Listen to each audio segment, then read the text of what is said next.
पूछा गया अल्लाह पाक ने आपके साथ क्या मामला फरमाया? कहा मुझे बख्श दिया। पूछा किस सबब से? कहा अपनी किताबों में हुजूर नबी पाक सल्लल्लाहु अलैहि वसल्लम पर दुरूद पाक लिखने के सबब। सल्लु अला नबी सल्लल्लाहु अलैहि वसल्लम।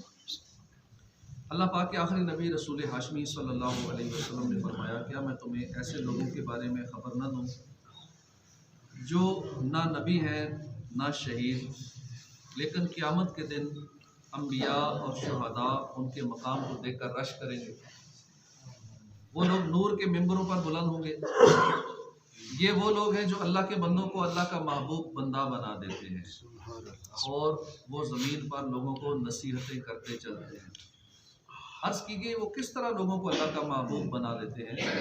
फरमाया वो लोगों को अल्लाह की महबूब बातों का हुक्म देते हैं और अल्लाह की नापसंदीदा बातों से मना करते हैं।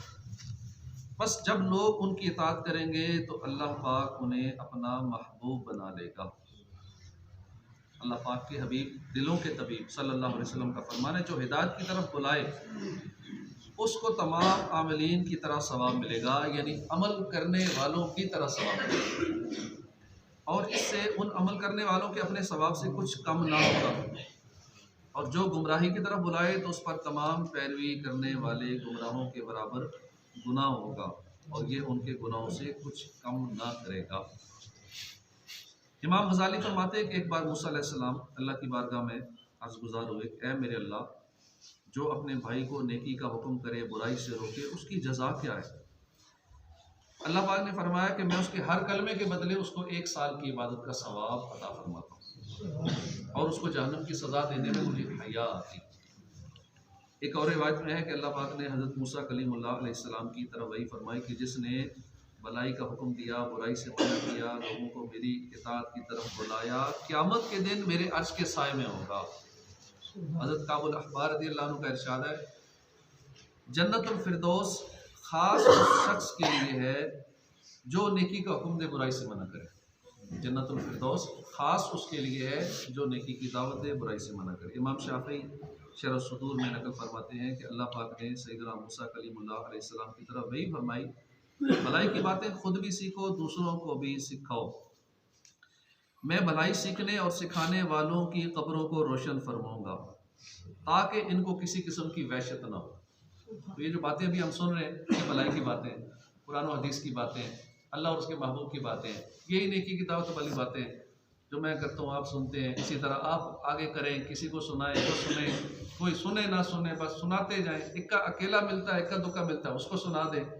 तो दिन भर हमें ये कोशिश जारी रखनी चाहिए कि हमें अकेला को मिलता है तो उसको 2-4 अच्छी बातें बता दें, कोई सुन्नतें बता दें, हदीसें बता दें, कोई अच्छी बात बता दें, उसके फ़ज़ाइल आपने सुन लिए।